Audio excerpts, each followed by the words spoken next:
What is going on, y'all? I'm KM Best, and I'm here to talk about the series drop in Marvel Snap, what it means for you as a new player, and other changes that may be coming in the new patch, which we expect, but have not been promised, is going to happen on March 21st. Now, first things first, the series drop. We have Orca, Atuma, and M'Baku going from Series 4 to Series 3. We have Zabu, Sauron, Shadow King, Shana, and Dazzler going from Series 3 to Series 4. So, in my opinion, nothing nearly as impactful as the move from Shuri going from Series 5 to Series 4 recently. Nothing nearly as impactful as that is going to happen with this series drop. In terms of the cards, I am most excited to see drop Shana and Zabu. Should allow people to start experimenting with some Zabu Zoo decks, which a little perhaps underpowered, but definitely an interesting archetype that now people can really play with because now they have access to Shana. Now they have access to Zabu. This is probably the only thing that I'm really excited about for this. Sauron does bear mention, although I do believe that currently his inclusion in the Shuri deck only makes it worse. And speaking of the Shuri deck, that brings us to the second point of the video, which is they're gonna nerf Shuri and Thanos. Marvel Snap developer Glenn Jones on Twitter tweeted out that they expect nerfs to Shuri and Thanos, but he did specify, he said, the Shuri and Thanos decks in the next patch. Now, that doesn't necessarily mean that they're going to be nerfing Shuri or Thanos specifically, but I did want to go over what I would do if I were them in terms of nerfing Shuri and Thanos. I think there are three major things that make Thanos egregious. Below me, you can see a spreadsheet constructed by a member of my Discord named Lan. Now, what this spreadsheet is tracking is the amount of time it takes for a card to drop out of Series 4 and out of Series 5. As you can see directly below me, you can see that it takes 79.8 days on average for a card to drop out of Series 4 and into Series 3, while it takes 58.8 days on average for a card to drop out of Series 5 and into Series 4. Now, what this effectively means is that it'll take about, just guesstimating here, 140 days for a card in Marvel Snap that was released in Series 5 to move into Series 3 and be easily acquirable for players who are not wailing for that card. Now, this is not necessarily to say, this is fundamentally unattainable, but it does sort of raise some questions about the acquisition model of Marvel Snap that I think something like the series drops don't necessarily go far enough to alleviate. Now, one of the major issues that Marvel Snap has had in the recent past, one of the major conversations that is currently being had during the Days of Future Past season is, why is matchmaking so bad? And a lot of people point to, there aren't enough collection level checks in place, MMR is out of whack, the bots, there's a bunch of things people point to, but I think one of the major underlying issues that people are going to miss is people think matchmaking is bad because of collection level mismatches. There are going to be people playing against Thanos that don't have Thanos. There are going to be people playing against Shuri that don't have Shuri. And as much as you want to say this is a matchmaking issue, what it actually is a card acquisition issue. If you are someone who is trying to get to Legend on the Hearthstone ladder, you can build a good deck for sure. You can do that thanks to their crafting system. You will know that you have maybe not the best deck in the game, but you have a deck that has a chance. You can do that by spending under probably $200. You can make that happen. You can buy the welcome bundle, and you can make that happen. The intro pack bundle for each set, and you can probably play a deck that has a shot. But you can't do that in Marvel Snap. All you can do is make it more likely that you end up with one of these meta decks. And it sort of creates this pernicious issue where the only things that you see other people doing are Thanos and Shuri. They're the only things you see other people doing, and they're the only things on the twitter.com/snapdex account. They're the only things at the top of the Marvel Snap Zone tier list. They're the only things at the top of my tier list, and they're there for a reason. They're there because they're really good, and you can't play them. So what are you supposed to do? Like, we think of this as a matchmaking issue. It actually, I think, is more along the lines of card availability. So I think my solution for this problem would be, I would like if maybe not every card went into Series 5. Like, waiting 80 days for a card to go from Series 4 to Series 3, that's one thing. Waiting 140 for a card to go from Series 5 to Series 3, that's another thing entirely. And these are not like, and as we see, like, these are not incredible cards. Let's cut back to that for a minute.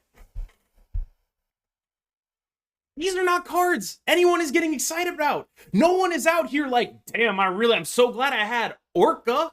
No one is doing that. Like, this is just, you're just making people wait to experiment with cards that are kind of exciting. But like, I'm out here trying to make a video. I want to talk about like the cool things I want to do, and the best I have is you know, like, they're kind of maybe playable, but you're probably going to lose to Shuri and Thanos. Or you could play a worse version of Shuri with Sauron and a worse version of Thanos with Dazzler. Yay.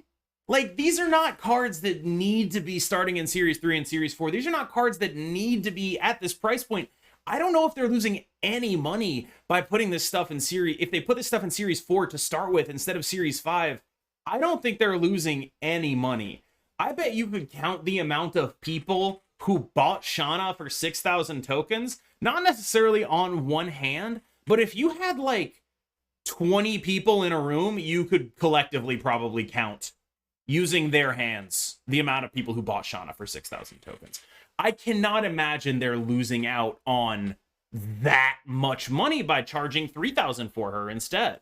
I can't imagine it's that significant, and I think that like even something that minor could make these cards more accessible, could make these problems a little bit more able to be alleviated. And I get that Thanos is a special case, and we'll get to him because he's a big bad. I think he should stay in Series 5, fine. But like, what if they just tried 2 cards a month, start in Series 4 instead? What if they did that? I don't know. I think that it is entirely possible that they have something in mind for this. I believe they have mentioned that they're going to be changing something about the collection track, but I also believe they have previously mentioned that their goals for changing the collection track are to make it more accessible for players who have not finished Series 3. So I don't know if they'll alleviate this problem per se. I really hope that they will, though. I think this is something that is underlying a lot of the complaints about other areas that is actually caused by this systemic issue instead. So let's pull up what their statements are here. We have some statements from Second Dinner. Let's check them out. So here is a statement from Steven Jarrett made on the Discord for Marvel Snap, and what it says is, balance changes will be in our next client update, which will come out next week if all goes well with certification and deployment.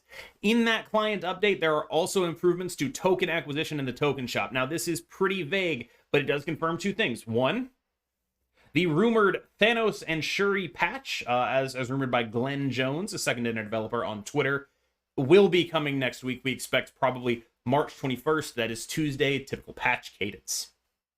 2, in that client update, they will improve token acquisition somehow. We don't know how, where I'm looking forward to that greatly. Now, someone pointed out, are we delaying the matchmaking improvements? Because they said a few weeks ago that a blog about fixing matchmaking is in the offing. It seems as though Steven is like, nope, I did not intentionally leave that out. There are matchmaking that is not tied to the client. They will be doing blog posts about that, presumably on a similar time frame, but it means that any fix to matchmaking should not be expected with this patch. Now, what about the elephant in the room here? What are we going to do about Thanos and Shuri? So I'm going to pull the decks up. Let's run through it. So, what can you do about Thanos? I think there are 3 major pressure points to hit if you plan to nerf Thanos. The first is you can try to nerf Quinjet, or more specifically, how Quinjet interacts with Thanos' Infinity Stones, making them cost 0. I think my preferred solution for this would be to change Thanos' wording. So instead of saying at the start of the game, you shuffle the Infinity Stones into your deck, he would just say the Infinity Stones start in your deck, thus removing the interaction with Quinjet entirely, as Quinjet would not trigger if the card started in your deck. So I think that's direction 1 for fixing Thanos, as it were. Direction 2 is to simply fix Lockjaw, which is where a lot of the high roll issues come from with this deck. You could bump Lockjaw to having 4 energy cost instead of 3, which would make it a little bit more difficult to easily cheat out Lockjaw stuff early. That said, it would still, if you did this without changing Quinjet, I'm pretty sure the deck would be fine as well, but those 2 changes combined could do a great deal towards changing how Thanos interacts with the current metagame. Now, finally, I think there's a third option here, and that would be to change Leech. The reason Leech is so important to this deck is because it turns off what would normally be reliable counterplay. Cards like Killmonger and Shang-Chi are very good against the deck that cheats out a bunch of stuff and plays a bunch of 1-drops, right? You're mostly going to have one lane that's pretty vulnerable to Shang-Chi, and then another part of the board that's pretty vulnerable to Killmonger. When we did testing before Leech was in this deck, Sarah was a very good matchup against this. And that is because of Shang-Chi, Killmonger, and a reliable game plan. And once Leech entered the picture, we're out of here. We're out of here. Because suddenly that reliable game plan was just off if they ever played a Leech. If they played a Leech off the Time Stone. If they played a Leech on turn 5. If they played a Leech off of Lockjaw. All off. Whole deck. Off. You couldn't rely on these tech cards anymore. And I think that is the major issue here. Not only does Thanos make Leech better with Time Stone and Lockjaw, Leech makes Thanos better by protecting it from its counters. Now, this is a card that I think has to change. I would make it so it only worked for 1 turn. I would also, I think, do at least one of the other changes. I would not be shocked, actually, if all 3 of these changes happened. If they changed how Thanos interacted with Quinjet, if they bumped Lockjaw up to 4 energy, and if they made Leech only affect the game for 1 turn.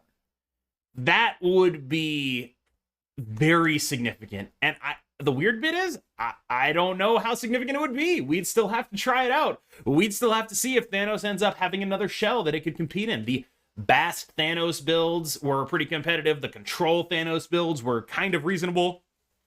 It's still a really powerful card. Mind Stone is still one of the best cards in the game. There's a lot you can do with Thanos. And I think basically all 3 of these changes could and should happen in some order. Maybe you don't need to do all 3. Pick a couple, grab bag, however you want to do it. That's what I do to nerf Thanos. Now, on to the Shuri Red Skull deck. I think there are a couple of major pressure points you could hit here as well. And honestly, there's kind of more pressure points in here because while Thanos is sort of, I would describe it as an aberration. It is a deck outside of the norm. It does not follow the normal rules. It cheats power, it cheats things into play, it cheats on mana. It doesn't play fair, right? But Shuri is actually the most play fair deck. It's just the best of them, right? Fundamentally, what it's doing is, I'm going to play a bigger guy than you. That's kind of Marvel Snap in a nutshell, right? Like, it's just a big guy. You can deal with it. It's just a big guy. You're going to be fine. You're not going to be fine. But it is fundamentally doing a fair thing, and that's why I think there are probably more cards in Shuri that might be balance issues. It's just that they're smaller levels of balance issues than the obvious broken stuff in Thanos, right? So, for example, Sunspot is kind of the most played 1-drop, and the interaction between Sunspot and She-Hulk shows up a lot. Like, I'm not saying you need to nerf these cards, but they should be on your radar. The fact that you can just do this thing. Sunspot, She-Hulk, Arrow is in a lot of decks. It is in a lot of decks, and right now it's more of a complementary thing, but it is kind of everywhere. Like being able to Sunspot, pass turn 5, get 5 power on the Sunspot, play She-Hulk and Arrow, it's just good. It's just a good thing to do. Being able to not really sacrifice developing your board while building up your mana for the She-Hulk is a very powerful thing to do. Now, obviously, the thing people are actually looking at here, we all know what it is. It's Shuri and it's Red Skull. Now, I've seen a lot of proposals that say, you know, Shuri can maybe have a limit of up to +10. I think that's good. I think she'd still see play. I think she'd still be very good. I've also seen, you know, maybe make her like a 4-0. That's fine. That's also fine. I think tweaking her numbers is a reasonable thing. And then Red Skull is a card I would like to see drop to 13 power, I think. I think not only does that work thematically, 13 being an unlucky number, Red Skull being an iconic villain and terrible person, I think that would be a little bit more in line with like a reasonable thing to do. Shuri would no longer be just used to create a giant guy, but there are a couple other things that are worth pointing out about this deck. I mean, it runs Arrow for one thing, and Arrow is a card everyone hates, even though I think she's sort of the fairest control tool that there is, in the vein of Leader and Leech, the kind of card that can help you slam the door in a control deck. Something like that probably needs to exist. I think she's the best iteration of it. She's definitely the one that feels the most fun, in my opinion, compared to Leader and Leech, which are just ridiculous. But I also wanted to highlight Cosmo. Cosmo is a card with no counterplay. Cosmo's counterplay, or his drawback, is supposed to be that he's not very strong, but it doesn't matter how strong he is when you dump a 30 power Red Skull in his lane. So I do think that Cosmo specifically being such a slam the door, absolutely not, there's nothing you can do about this other than going bigger than me, is a bit of an issue and could be an issue going forward as well. This is not the first time we've seen Cosmo played as a supplemental card to a big idiot to just sort of prevent any interaction. I don't know if his cost is high enough to prevent that being his main use, and I don't know if that should be his main use. So I do want to highlight that. Like I said, I honestly think there are more overall potential balance issues with this deck in terms of just rate than there are with Thanos, although the ones in Thanos are, of course, far more broken. Thanos cheats. These are all just like a little bit on the edge. You know what I mean? And that, I think, is sort of important to note, because it makes it harder to nerf these, because you don't want to take them too far down. You don't want to make them unplayable. So I think what I would do with Shuri Red Skull, I would make Red Skull cost 13. I would cap Shuri's buff at 10, and then we'd just see what happens. I think this might kill off this style of Shuri deck and promote a more interactive style of Shuri deck, maybe with Vision, Captain Marvel. Less focused on just going Cosmo, Shuri, Red Skull, Taskmaster, and more focused on playing cards that cause you to think about things. So I think that's what I would do with these nerfs, and I think, you know, I'm hopeful. I'm hopeful that the balance patch does good things for Marvel Snap. I'm hopeful that, you know, generally the tone of the community gets uplifted by the knowledge of these changes. So I guess my question to you is, what would you do to fix Thanos and Shuri? What would you change in the decks? And what do you expect the devs to do? How big of a delta is there between what you would do and what you think they will do? I'm interested to know that. Please leave your replies in the comments below. And of course, remember to like, subscribe, all the dopamine things. I'll see you in the next one.